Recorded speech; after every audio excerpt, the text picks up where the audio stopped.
Hey guys, so today we're doing a different format of a video because I've been basically trying to be more organized with my tea. So I've been doing like Google documents of basically just like different dramas that I wanted to talk about and that have been happening over the last 2 weeks or so. But then I realized that some of them are very short. It's kind of just like, this happened and that's it. Like there's no like in-depth going into it, deep diving. And then I thought I still want to talk about them because I still think they're pretty interesting. I just don't like posting videos that are like 4 minutes long because one, I just think it doesn't look good. There's no videos under 10 minutes on my channel. You can say that's money hungry. To me, that's just enabling my growth. I don't think I'd be where I am today if I made videos under 10 minutes because YouTube doesn't prioritize them. So what I decided to do is take inspiration from people like, hate to say it, Keemstar, and a few other tea channels and combine my tea into one video and hopefully get 10 minutes out of it because that's what's important right now. So we've got 1, 2, 3, 4 to 5, like 4.5 teas. The first tea is kind of like one that I'm not that interested in because I knew it was fake from the start, so I'm just like not surprised in any way, shape or form, but it is the Tana Mongeau and Jake Paul tea. There is no tea, it's just lies. They were pretending to be together where like everyone knew it was fake, but then they claimed it was not. And then she got mad over Twitter for people giving them hate over their marriage. Oh yeah, forgot to mention, they're married now. He proposed to her on her 21st birthday, and then they got married for the low price of $50 a stream. The stream was a total mess, basically. It lagged. There was like audio cutouts in some places. People stood in front of the cameraman, so like they were late to their own wedding by like a lot, which are we surprised? It's Tana Mongeau, she can't be on time to anything. Then she's got her new MTV show, which is called Tana Turns 21, and guess which part they missed out? The part where she turns 21. They literally just didn't film anything from her birthday party. And then they aired an episode after the wedding stream, which they basically say that like the wedding was fake. So it's kind of convenient that they posted that episode after people already paid $50 for the stream, because they knew that if they posted that episode before the stream, no one would watch it because it's fake. But yeah, that's the whole Jana tea, if you can even call it tea. I just thought it was pretty interesting that like everyone still gave them the benefit of the doubt and was like, oh, they could be real. It's not. They don't care about each other. It's just money. She saw his bank account, he saw hers, and they were like, damn, we can make this work. Add those zeros together. Stay hydrated, kids. Then Jaclyn Hill came back with some more tea. This happened before she actually made her comeback video, but I just forgot to mention this in that video, and I think it's pretty important to add into it. If you can't remember, Jaclyn Hill came out with a eyeshadow vault with Morphe. It came with 4 different mini eyeshadow palettes, and you got to pick from different varieties of shade ranges. There were some greens, there were warm tones, there were cool tones. It was a whole thing, and I thought it was a pretty good idea, except the eyeshadows were trash, allegedly. And now a Twitter user posted a video where basically one of the shades in the greenish palette was just straight up moldy. The whole thing on top was just mold, which is great. It's just what you want when you open up your eyeshadow palette, and they haven't been out long enough for them to get moldy, and I've never ever had powders get moldy. Like, you know when it says 24 months on your powders? That means 5 years. Powders don't expire, at least not in my world, and they never have. I used to have little like Claire's eyeshadow palettes, which literally have asbestos in them, and they didn't mold. So like, yeah, the mold's not going to kill me, but asbestos might. So, and this wasn't actually the first time, allegedly, because it was revealed on Twitter that this has happened before with someone else. I don't know if this happened in the same palette, I'm pretty sure it was. So it must just be that shade or that palette has something in the formula that is too wet. And if you put it in a warm place, wet and warm, it's the perfect place for bacteria, and you got mold. So.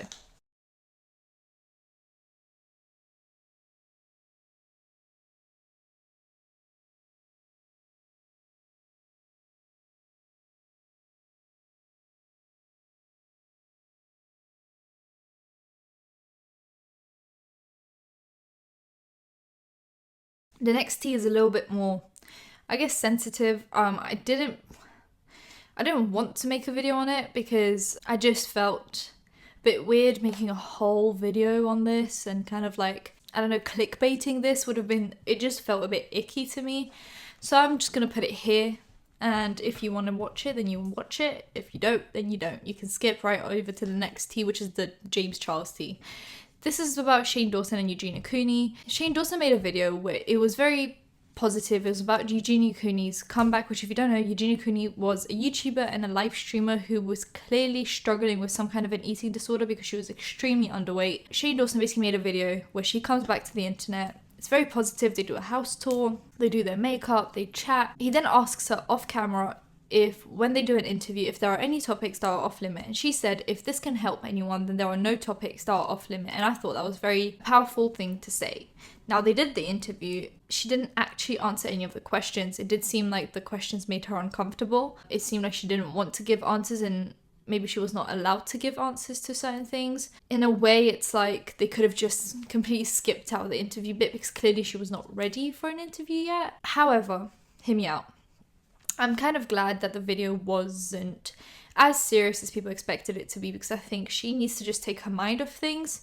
She needs something positive in her life. She needs some fun. You know, if makeup is what makes her happy, then I'm glad that a big section of the video was them just doing their makeup and like her just showing her makeup collection, because I think in that situation, she is someone who now deserves to have a bit of happiness in her life. However, some people said that, you know, what's the point of making this video if you're not going to uncover the truth? And that Shane Dawson enables people to continue after scandals, aka Jeffree Star and Jake Paul and Tana Mongeau. And, you know, people claim that this is just another one of enabling people. And if you think that people are talking about Eugenia Cooney, no. People are talking about her mum, who is allegedly the main reason why Eugenia Cooney didn't go out and seek help, which no one can really confirm. No one's in their house. But someone did come out who is a pretty reliable source and basically confirmed that the mum is the main problem there, and it is Jaclyn Glenn. Jaclyn Glenn is a YouTuber that mainly focuses on like religious content. She's not religious herself, she's actually atheist, and she basically pokes fun at religious people. It's very like chilled out content, and I knew that she was friends with Eugenia Cooney. So then she made a video right after Shane Dawson released his docuseries, and she basically said that they tricked her into rehab. Like, Jaclyn Hill and her two friends tricked Eugenia Cooney into rehab, that the mum didn't allow it. The mum had like a script for when police was sent to the house where she would tell them every single time, like, she's okay, blah, blah, blah. And it was the same thing every time, and the police officer basically just left content with doing their job, but nothing was being fixed. That Eugenia mentioned her friends in the documentary in a very negative way. That Kate, the psychologist that was in the video, spoke to Jaclyn Glenn before and like knew the whole situation, but acted in the documentary like she didn't know the situation. There was an intervention where the mum was basically screaming down the phone at Jaclyn Glenn and actually got her arrested for kidnapping her adult daughter. Shane Dawson almost seemed like the guy that was supposed to shine a positive light on that family and help them avoid criticism and further intervention, which he did very well, because Shane is able to literally shine a positive light on like the worst human being. He somehow manages to make like Jake Paul look like a saint. It's incredible. Basically what Jaclyn Glenn then said is that she's got very dangerous people around her, one of those people being her mum, and that she chose a difficult decision, which is to lose a friendship but basically save her life, which I think is very noble if that is how the story actually went. Now, it's a very difficult situation to approach, and I think both sides think they're doing the right thing. You know, Shane Dawson thinks he's doing the right thing by shining a positive light on Eugenia Cooney, and Jaclyn Glenn thinks she's doing the right thing by basically exposing the actual situation. Regardless, the main outcome of this that I want to put out there is that I hope that she is recovering. I hope that this doesn't in any way skew her recovery process, and that she ends up being a healthy person, basically. If her mum is the main reason why she isn't healthy, I hope she opens her mind to potentially maybe moving out. Hopefully she's not in a toxic environment, and I wish her all the best. That's why I didn't want to make this as a whole video, because I think it's very negative and there's not many jokes that I want to make here. because it's just sensitive. You don't want to make jokes about someone's recovery, basically, while they're still recovering and they're not comfortable doing it themselves. However, people also criticize Shane Dawson for basically mocking her. Like, in this documentary, he'd make a few jokes here and there, but people just said that was like Shane Dawson just doing Shane Dawson things. And then people found a clip of him and Gabby Hanna making a video together where he basically mocked her. I'm not going to put it up because I think it's not what we need right now. It wasn't a good joke.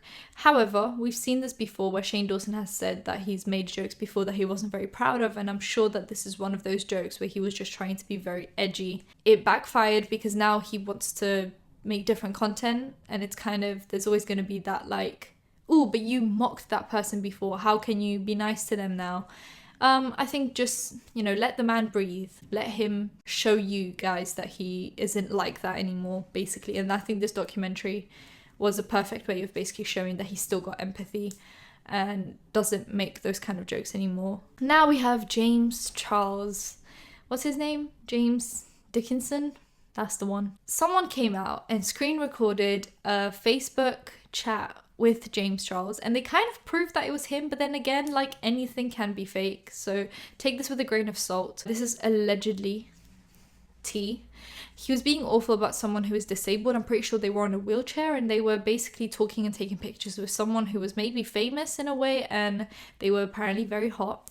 And James Charles wanted to talk to them because he wants to talk to every hot guy ever, and he thinks he's got a shot with every hot guy ever because, huge egos are a big thing on YouTube right now. They're a big trend. We love to see them. They basically tried to prove that it was him by showing a screen recording and showing that it's his account, but he hasn't addressed this yet.